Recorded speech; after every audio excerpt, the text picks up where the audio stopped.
But I saw a camel standing there while my son was reading books at this little kids festival.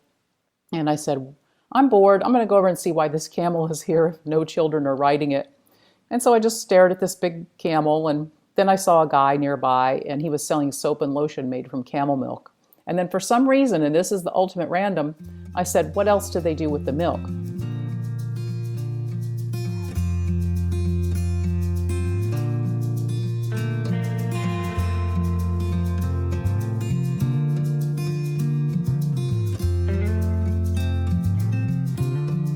Welcome to Zestful Aging, where I interview thoughtful, inspiring, and creative guests who are changing the way we think about what is possible in our lives. I'm your host, Nicole Christina, psychotherapist and fellow Zestful Ager. And I love to hear from my listeners. My new website, zestfulaging.com, is finally up, and it makes it super easy for you to leave comments or suggestions. Our music is provided by Judy Banker, who was a guest on Zestful Aging. Her CD, Buffalo Motel, will be out in January of 2020. Find out more about Judy at her website, judybanker.com. We have a great interview for you today. I'm speaking with author Christina Adams, who is an award-winning writer, and she's the author of the fabulous and unusual memoir, Camel Crazy, A Quest for Miracles in the Mysterious World of Camels. She's a journalist and speaks internationally on writing, travel, cultures, health, autism, and of course, camels. And her work has been featured by National Public Radio, the Washington Post, and the Los Angeles Times, and many, many more major news outlets. Welcome to the show, Christina. Delighted to be here with you, Nicole.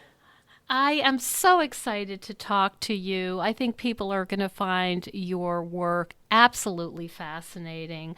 Let's start with this idea. As I was reading your book, I thought, this woman is becoming a folk hero.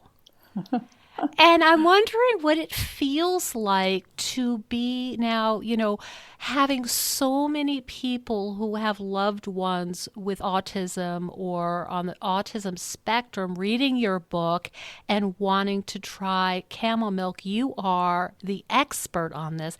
How does it feel to be this sort of folk hero? Well, I've never heard folk hero, and I love that. You're very kind. Thank you. I think it's interesting for me personally that I sometimes I'm always really appreciative that people are giving their precious time to learn about something that can help others and to share my enthusiasm for my topics as a writer. But also it's really kind of surreal sometimes because I didn't grow up around any camels. I'm a woman from Virginia. We did not have any kind of exotic animals. We didn't really even travel outside of our state. So it's kind of strange, but wonderful. So I guess sometimes I say to myself, how do I end up doing this? Like I'm writing a book about camels. I go around camel farms where there's thousands and thousands of the beautiful animals. And I'm very familiar now with, just talking with people from so many different cultures.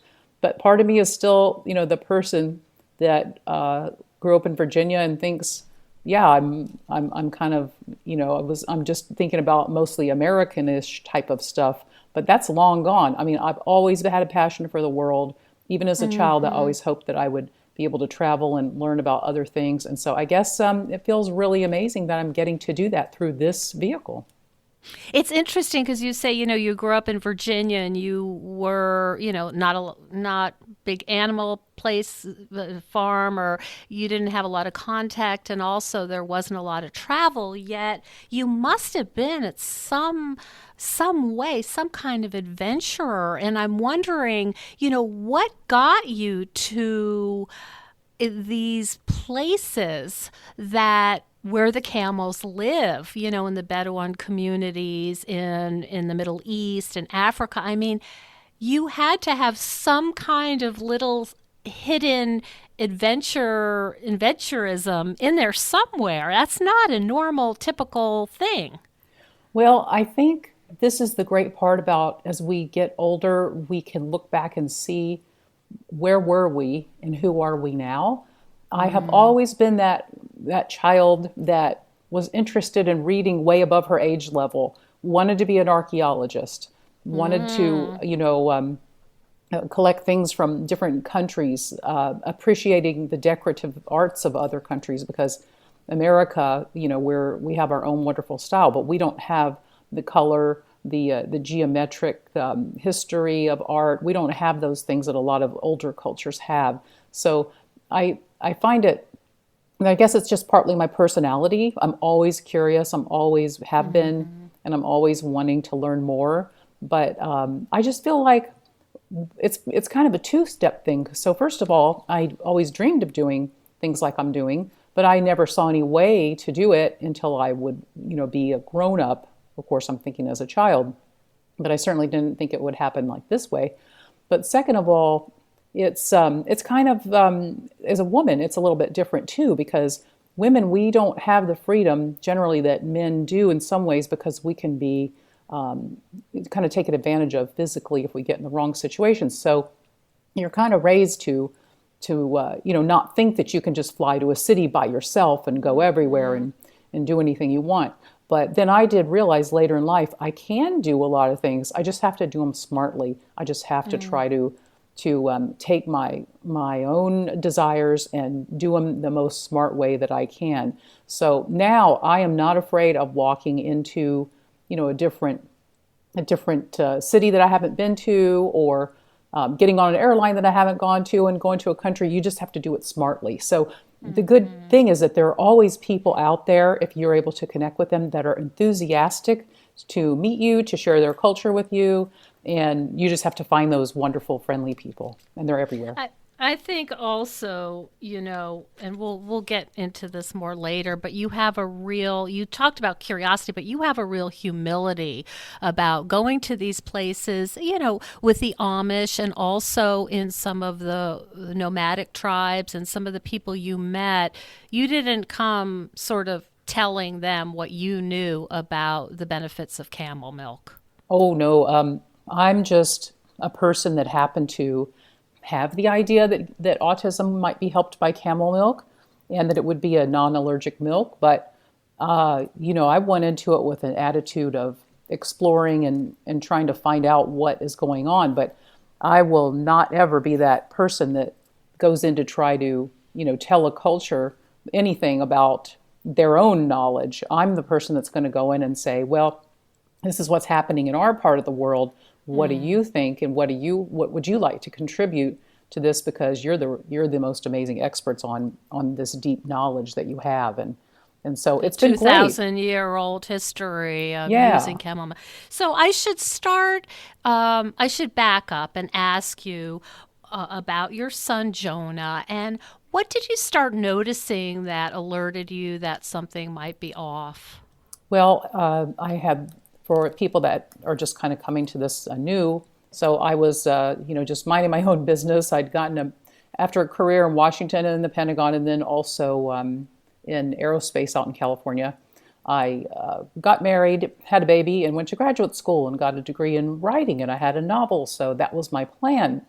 But then my son was diagnosed with autism, and so he was almost 3. And so I just had to drop everything in life, as you do, and turning into trying to help him get better and going into this new area of autism. So at that time, I knew something. I mean, he was really doing well, but then he regressed. So at that time, like, he was getting kicked out of preschools. He was biting me all the time. This is when he was, 2. And so I kept running around trying to get help for him, but people did not say anything except, oh, he's a boy, or, maybe you just need to let him grow out of it. So, or you're also being too permissive. Did you get that feedback? I hear a lot of parents who have kids that are, maybe difficult or socially awkward, that you have to be more strict. Well, people do say that. Luckily, people didn't say that to me a lot, but I did have somebody later in life, when he was a young boy, and say, have you ever tried spanking him? He just needs a good spanking. I was like, I looked at this person, I was like, yes, and that is like throwing gasoline on a fire. No, I haven't tried it, because you cannot, hit hit a disability out of a person. So thank you for your suggestion, but please don't ever say that to anyone again. Thank you for your dumbass suggestion. Yeah, I'll tell you, that is annoying. So luckily that only happened that one time. Yeah, people say all kinds of things, but I think that sometimes they don't say them to me as much as they do other people. So maybe that's a reflection of me just looking like I'm doing my best, or they don't want to have maybe they think they know what I'm talking about, or maybe they just keep their mouth shut, but not anymore, fortunately. But I went through the whole gamut, when he was a kid. There's very little we didn't have to go through. So I did learn a lot about autism and early intervention, and I had to drop everything and stay home and run this massive program for him. And that included all the therapies, ABA, which is a certain kind of behavioral teaching method, speech therapy, occupational therapy for the motor skills. And then I learned a lot about the biology of, people with autism. And then that leads to understanding the biology of all humans. And so that's when I wrote my first book. So I turned from my novel, and I wrote that book while I was living that therapy life with him. And it's a memoir, and it's called A Real Boy, a true story of autism, early intervention, and recovery. I see. And you were also having some difficulties in your marriage at this time? Oh, yes. I mean, and that also is a very common thing when you have a child with health issues, or especially autism, because it's so complex. There are so few solutions in the mainstream medical world. And it's super expensive, and it's exhausting beyond, and it's socially damaging. So the couples that have tended to stay together now, I've noticed after I've gone through this for so many years, the couples that tend to stay together are the ones where they really are either on a team, or generally it's just the way it is. The mothers are the ones that generally lead the intervention, and then the dads, if they're, in a traditional married couple, heterosexual, the dads just will follow and let the mom kind of take the lead. So those are the ones that tend to stay married. The ones where the dad kind of doubts her, or or there's conflict. Those are the ones that, or somebody just doesn't want to accept the disability, or somebody kind of runs away. Those are the ones that fail, and that's a high. There is a failure rate there. High divorce rate. Mm-hmm. So you had left your job, your big job, you were writing, you were the case manager for Jonah. So many things you were juggling. Yeah, it was not anything that I'd expected. And, no one ever thinks things are going to happen to them, but I sure didn't see this coming. So it was really overwhelming, but it was also a chance for me to, as soon as I went into it, I started realizing, wow, nobody's telling these families what they need. Nobody's telling them. The schools are supposed to tell them certain things. They make it difficult. The local authorities that are supposed to fund certain services and things, they don't tell you, or they disqualify, or they make it difficult. So it's I said at that time, I'm going to keep writing. I'm not going to drop my novel. And then what do you know, boom, like a few months later, I wrote an editorial for the LA Times on autism and people not serving the families like they should. And it set off a little good firefight. That the people, the officials had to respond. The families were super ecstatic. They wanted to keep it going. And so that made a few changes at the time, which was good. And so that just led me deeper into the autism writing world. And I just thought, I need to keep doing it. So then I also had written a piece for the LA Times Magazine, and that ended up on National Public Radio. And I started doing some commentaries there for a while. And so those things helped me get this book published called A Real Boy. And so I'm delighted that people are still reading it, but there is life after the first book, and that's what led me to Camel Crazy. Mm-hmm. So, you're noticing you're so immersed in the world of autism and understanding it and trying to put all the pieces together, commenting on policy and also helping your boy.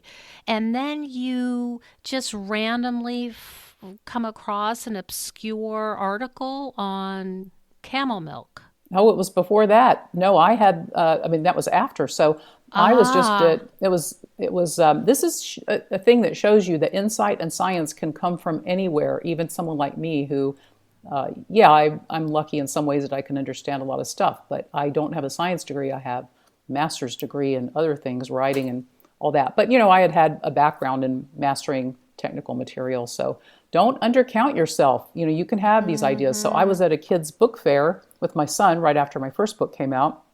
and I saw a camel standing there, and he was reading, and I was kind of bored, and I was newly separated. Yes, the marriage did end, and I was very fearful at the time. Being a single mother of an autistic child, and I didn't have a local family, was not going to be a good fate, and I knew it. But I saw a camel standing there while my son was reading books at this little kids' festival, and I said, I'm bored. I'm going to go over and see why this camel is here if no children are riding it. And so I just stared at this big camel, and then I saw a guy nearby, and he was selling soap and lotion made from camel milk. Oh, And then for some right. reason, and this is the ultimate random, I said, what else do they do with the milk? And he said, well, they give it to premature infants in hospitals in the Middle East because it's thought to be non-allergenic and it may be close to human breast milk. And that was my light bulb moment. So I had the instant kind of, we can call it intuition, we can call it insight, but I had the idea that this milk may help reboot my son's immune system and therefore lead to his improvements in his autism. And I also thought it could, if it's non-allergenic, that would be a great dairy substitute for people like him and others that can't have regular cow milk. Because for him and many, many people with autism symptoms, cow milk and other type of milks like that can exacerbate autism symptoms. For him, it created hand flapping, toe walking, and all kinds of skin all those issues. hard And, symptoms. yeah, all those Yeah. symptoms. And he even said when he was like 7 or something, he said, it feels like there's dirt in my brain when he gets it. Aha. So, That's so interesting. yeah, So it was your curiosity. curiosity And killed the camel. No. and so you started trying to make contacts like a mom on a mission, and there's this sense, and there's, somebody comments on it that you are just on fire after that. There's no stopping you.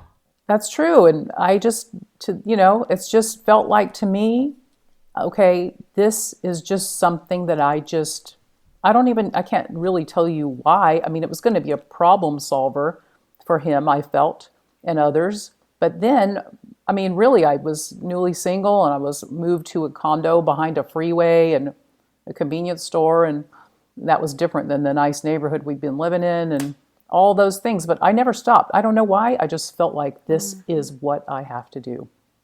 You were on a mission, and it's interesting to think about because I can hear you, like pausing about it because, yes, it's a problem solved, but something sparked.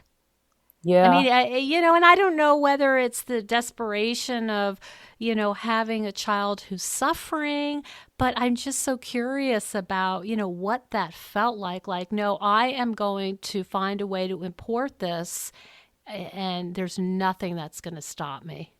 It's kind of crazy, as you see in the title, but I never questioned myself. I just did what I felt. I didn't even really think about it that much. I was like, this needs to be done, and I'm going to do it because nobody else is going to do it. And I just did that. So I did find, after I had my idea a few months later, I did find that somebody had given camel milk to children on the autism spectrum in Israel, and they had gotten a lot better, and food allergies as well. So that did tell me, okay, my insight was correct. So yeah, then I had to call all around, and there were no camel people in America that were going to write me back at the time, and I didn't even know a thing about it. So then I managed to get a hold of some, and I flew it in from the Bedouin people in the desert in the Israel area, and all those hours it flew, these bottles of raw frozen milk, and it made it to LAX, and I got it in my hands, and I just felt like this is really It's amazing. the magic. It's the magic. It's like there was something that just think about all it took for you to figure this out, and then some of it came through, and some of it did not make it through customs. Well, yeah, the first time I tried it, they dumped it because I didn't know how to do it. My friend that was trying to bring it in, he's a Pakistani gentleman that was traveling to Israel, and we didn't know what to do. But the second time, I had somebody that I'd connected with in Israel, and he was a researcher, a cancer researcher, and he knew about camel milk, and I knew about autism. So we started Skyping and having our ideas and putting our little hypothesis together. And so he helped me get it in. So I use the word smuggling loosely. I did have doctor's letters, and I did do everything I thought I needed to do, but I didn't do this big official permission with all this weird commercial importing. But I did find that there is a provision for a child to have milk for when they're traveling, in another country. You can bring in milk for a child's use. I'm like, okay, that's the loophole. I'm going to drive this Mack truck right through it. That's right. My Mack truck suitcases, 2 suitcases that cost me $1,700 to get in the country. But then luckily I had great support, and I was able to obtain USDA federal permission. That was probably a first. And so it was great. And then after he got his amazing overnight response, which was just a staggering response, exceeded everything. That's right. And I remember you were almost afraid to acknowledge it. I was so beat down by that point after this year and a half of, being a single mom and going through all the, divorce hells and exhaustion and struggling to get this milk in. And I just was like, oh, I'm giving up, but I'm going to go ahead and give it to him. And it was just amazing. Like I didn't want to prejudice anything. So the wonderful man that I had met and ended up marrying happened to come over in the morning and help get him ready for school. That's a wonderful way to date a single mother, by the way. Right. Forget the flowers. Just come over and help with the morning preparation. That 7 a.m. knock on the door and you see this wonderful guy standing there ready to make breakfast. Oh my gosh. Oh my gosh. Yep. Yeah, so my son's response was so incredible that we couldn't believe it. And then it sustained too, and it started working not just in his emotional speech content, the smoothness of conversation, the motor skill improvements like putting on his own backpack and shoes, asking more relevant questions. Then his skin started clearing up, and he was able to cross the street too and look both ways, and I didn't have to hang on to his collar. And it was just a game changer. And then I just thought, okay, I'm going to keep going. And then I had the idea later to try, like a couple years passed, and I found out that Amish people in America were milking camels. And I thought, I've got to get that. So I tried it on him, and it had the same effect. And so that showed, guess what? It's not the breed of the camel. It's not the magic herbs they eat in the desert in Israel. It is actually the camel itself. So I gave it to him, and since it worked, I knew that he was kind of like my little science experiment. And you had no guidelines. You were just making it up. Nope, but you always apply the scientific method in anything that you're going to change variables. So I always caution families of people with autism or any health condition. Everybody wants to try a lot of different things, but you only change one thing at a time. And that's how you know if it's going to work or not. If you try a bunch of different things at one time, you're going to muddy the waters. So that's the scientific method. Keep the variables the same, change one thing, and observe. I'm trying to imagine what it was like for you, Christina, after you had given Jonah the camel milk for the first time and then saw this miraculous change. And I think you said he sat at the table and there wasn't a lot of dropping silverware and fiddling and all over the place. And you said he was more on task. I'm just trying to imagine what that experience was like for you to watch this unfold in front of your eyes. Well, some people say that's their favorite part of the book, that I didn't really know. I gave it to him at bedtime, and I was just so exhausted. I was like, oh, whatever. I don't even know. I don't even hope anymore. I just have a faint, hope that something's good about this. And so it was such a moment, like you're seeing something unfold in front of you. I guess I could call it like if you're watching, a little egg and a little baby is pecking its way out of it, and the miracle that is, that all of a sudden something is revealing itself that you've never seen before, that seems like an ordinary object, an egg, or, children are children. They shouldn't be so special, of course, all children are wonderful. But when you see something change so remarkably right in front of your eyes that you can't predict what's going to happen, it's sort of like a really transcendent moment, a spiritual moment. It's science-based, but it is very special as humans to see that, especially when it's your own child. So you're hearing things like, I really love you, Mom. You do so much for me. And he was also including my boyfriend at the time. You guys do this for me. You make my medicine. You make my food. And he was just so much calmer and just a new level of ability that I hadn't seen before, and it let me really see kind of his thought processes more. Now, he had always done pretty well since he got his intervention and everything, but I still knew that there were things that could improve, and that brought us to a whole new level. And it was very magnificent in a very quiet way, a miracle at the breakfast table, So you could see your child underneath, who was underneath those symptoms.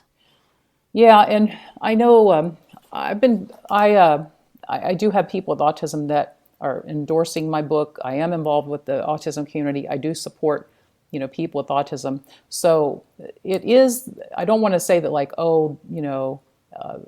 they're like that. Try to change them, and change who their personality is.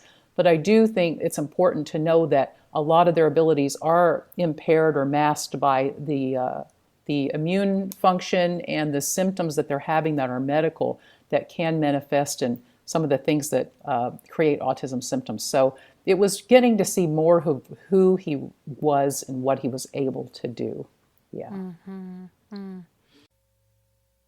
Hey, Zestful Agers!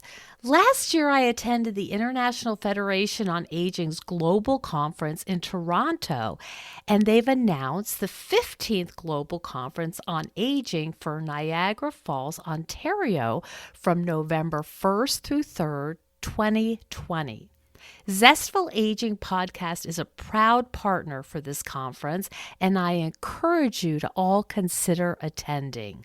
The conference features prominent experts presenting and discussing critical issues within the field of aging.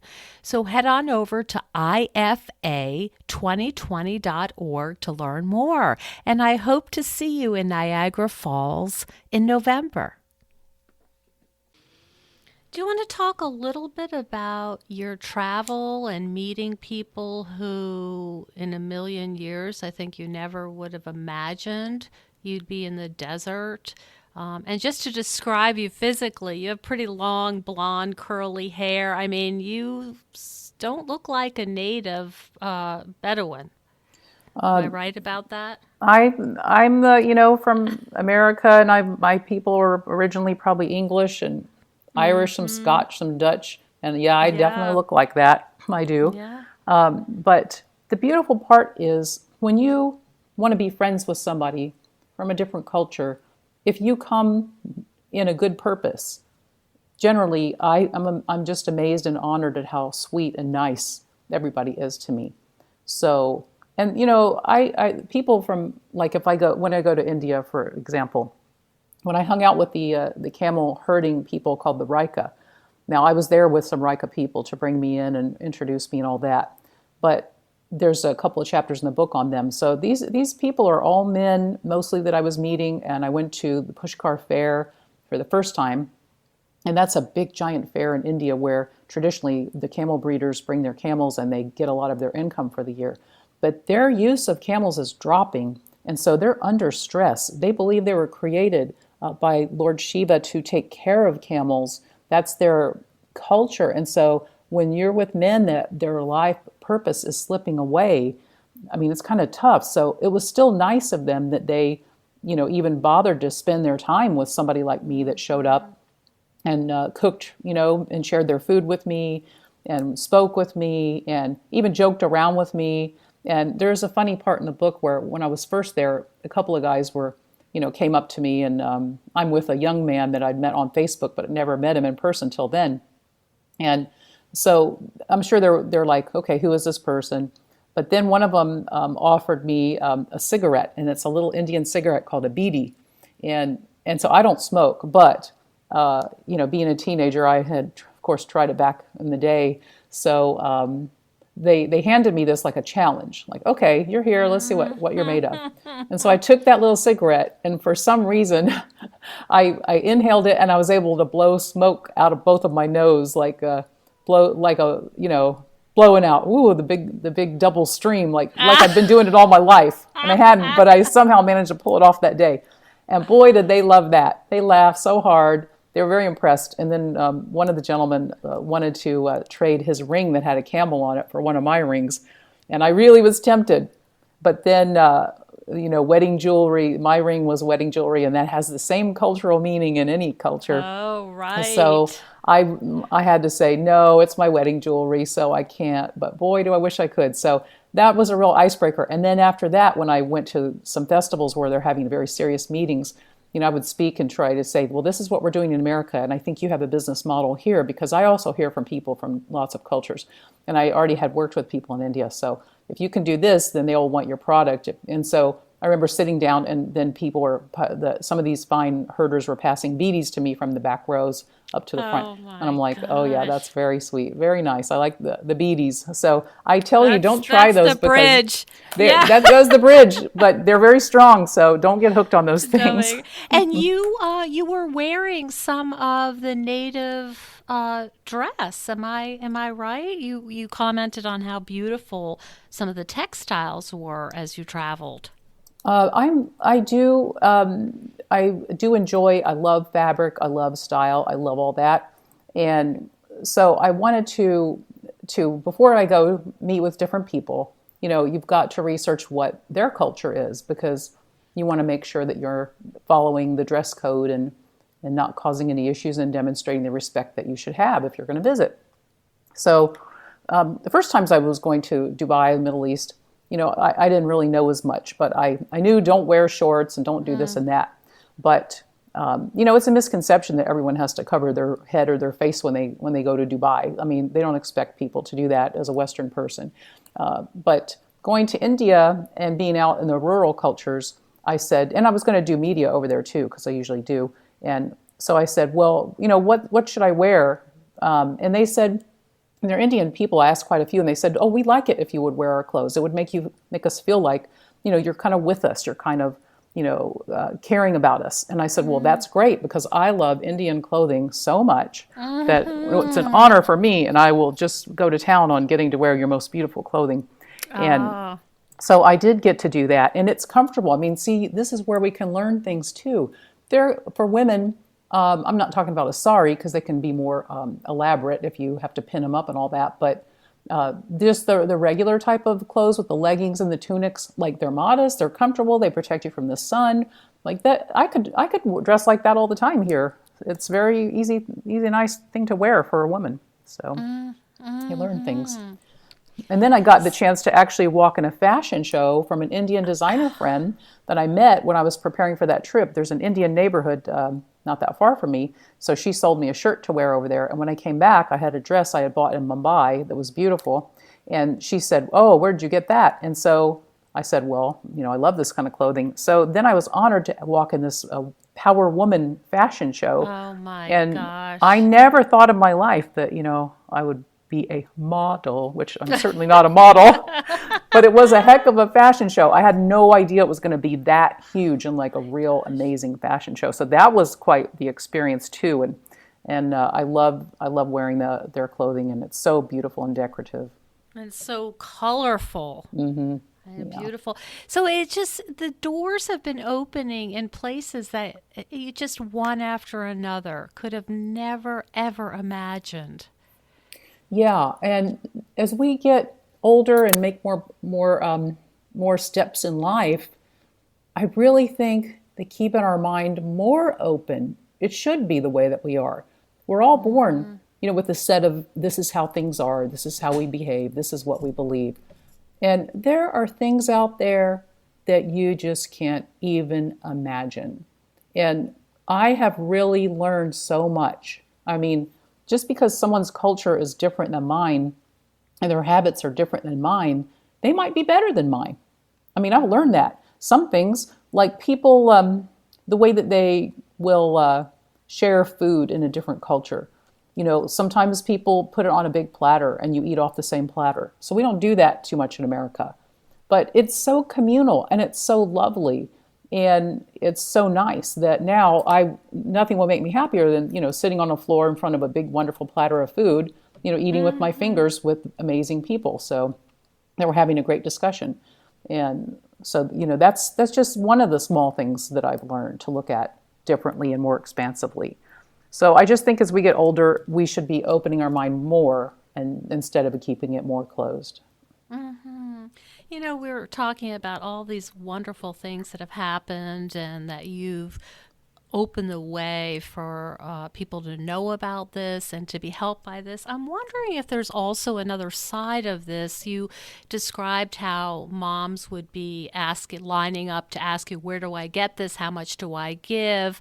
Needing sometimes interpreters, that people, you could just see the desperation in the parents saying, please tell me more. I need to get my hands on this. Is there sort of also a side of negotiating how much need there is? And also the other part is trying to help folks with their lifestyle of the using the camels and being camel. How do you call it? I mean, is it farming? What is the right word? Camel. Well, Rate. you can call it agriculture, or you can call it pastoralism, because some of them are not settled in one place and they go different places. Like nomadic. Yeah. So like you're also you're seeing things that are difficult.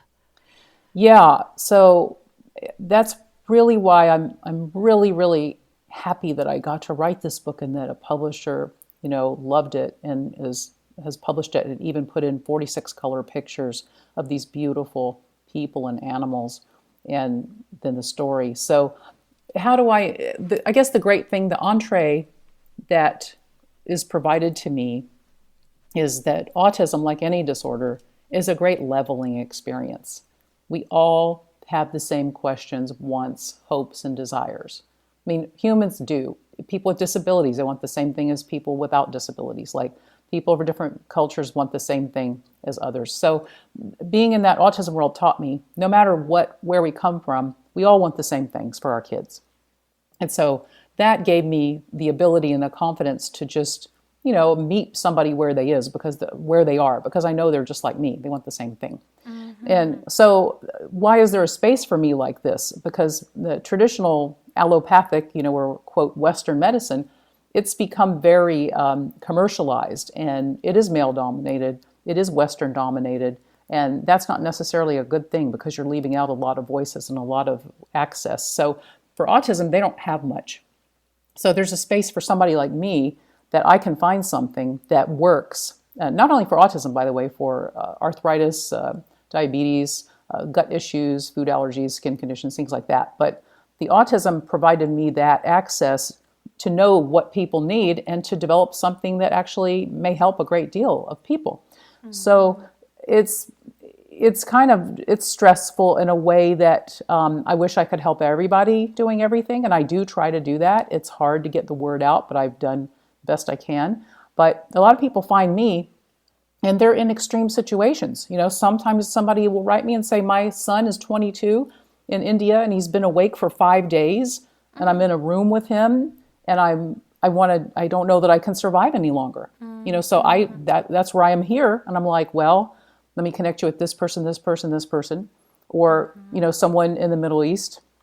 They've been in transit from another country and they're in Dubai and they're like, well, what do I do here? And I'll say, well, here's this organization, here's this place, and you can do this.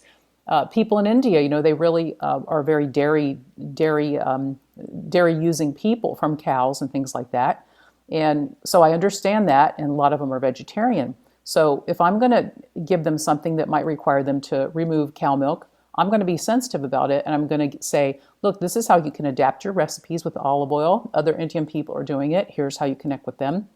And this is, how you can incorporate the camel milk and things like that. So there's a space for me. And it's not something I ever thought I would do, but it's a human need.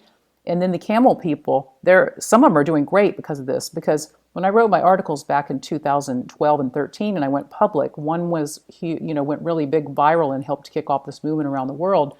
And then 2013, I wrote a medical journal article that got the science. involved, and it's been cited a dozen times now, I guess, and so it kicked off a lot of science research. But otherwise, why is there a space for me? Like, ideally, there wouldn't be a space for me, and I didn't really expect to end up doing this in my life, but there is a need, and there is a wide, group of people who are out there desperate. And so if you see somebody that needs help and you can help them, and I guess that's just how it is. I see some people that need help.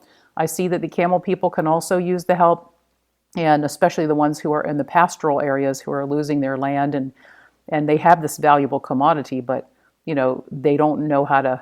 I mean, they are surrounded by legal things that are tough. The marketing is part. So they don't know autism families. A lot of these people are rural. A lot of the autism families are not out there with them. They're in the cities. So I just try to connect them all together. And I don't know. It's something I never expected, but it is an honor and a privilege to be able to help people. Is that what you're doing these days mostly now, is being somewhat of a clearinghouse for folks using camel milk? Or I've been doing that for a decade. So I've been doing that for a long time. And that's why I couldn't keep doing it one-on-one anymore, because I have videos out there and a lot of people watch those. They reach me.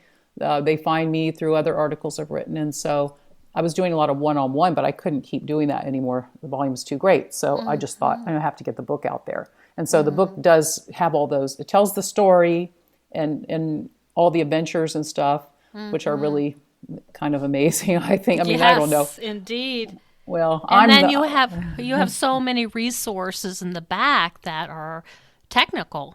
Yeah, so that's why I put it in there, because I know people generally are going to want camel milk, or at least know somebody that will. And so that's why I put in that user's guide in the back. And it actually, explains how much do I use for this health condition, where do I get it, how do I prepare it, and all that stuff. So I can be now like, okay, here, you gave me your email here. It's all here in this book. So you can read all about it right here. That's right. It's more efficient. What are you working on now? What's your next project? Well, right now the book is still so brand new. So I'm doing speaking engagements and conferences, and I'd like to start doing book club meetings. That would be fun. But then I have been asked to write, a couple articles, and I probably will do that. But will I write a novel next? Maybe. Will I take a real job? Maybe. Will I, I don't know. I don't know. But I'd like to see the book get a really good footing. And so far, we're off on a good start with that. And it occurred to me it'd make a wonderful film. If anybody has those type of connections, I'm all ears. Yeah. My literary agents and editors, that people have said things like it's, Lorenzo's oil meets Eat, Pray, Love Camels. So yeah, it's, I do think it would be amazing, because there's so many different wonderful people in it, and they, visually it's just a beautiful story, not because of, particularly myself or anything. It's because of the beautiful animals and the people and the children, including my son. So. Oh my goodness. Well, it is a wonderful book. It's got so much going on. Your passion just comes through, and then there's the cultural part.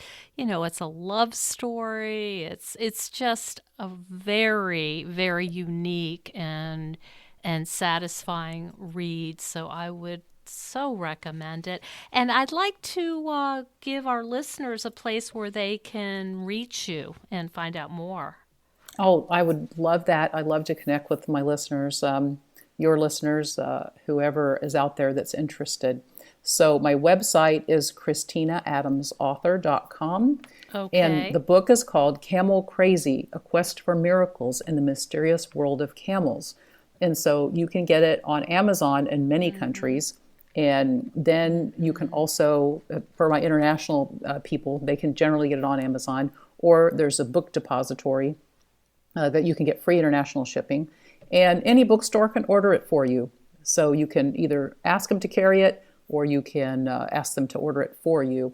And of course, my website is ChristinaAdamsAuthor.com. And if you have a group or something that would like to have a speaking engagement, be it virtual or in real life, let me know. I would love to hear more from you. And I'm on Facebook too at Christina Adams Author. Yeah, and as I told you earlier, we have many listeners throughout the Middle East and Africa and India. So I'm hoping some of those folks are listening and they can read about some of their local areas in the book. They will, yeah. They will read about themselves, their heritage, and they're going to be surprised that probably some of the things they heard from the older people in their lives are going to be turning up as having a grain of truth in them in this book. Mm-hmm. That's right. I remember you saying that some of these cultures are thousands of years old, and this was something that was known before, we figured it out. Mm-hmm. That's wonderful. Christina, thank you so much. It's been so inspiring talking to you and learning about this quest. And I'm so glad that Jonah's doing well. And I so appreciate your time. It's been my pleasure. And thank you for all the wisdom and insight that you've brought to our lovely chat today. Thank you so much for joining us on Zestful Aging. If you like the podcast, please share it with some of your friends. I love to hear from my listeners. Send me an email at NicoleChristina.com. In this phase of our lives, we're more aware that our time is precious, and we certainly don't want to waste it taking care of stuff that we no longer need, left over from a life that we are no longer living. We know we would feel better with less clutter and more open space, but we don't know how to get there. If this sounds familiar, I'd love you to check out the online course I've developed with professional organizer and designer Carrie Luderin. This course is different than others you may have tried because we give you clear steps to deal with the clutter and tools to help you face the overwhelm and feelings that come up when you're going through your clutter. It's practical and realistic, and the lessons are short and punchy and very manageable, but it has the power to change your life. We all deserve to live in a peaceful home without the chaos of too much stuff. Find out more at NicoleChristina.com. And stay tuned next week for another interview with a fascinating and inspiring guest.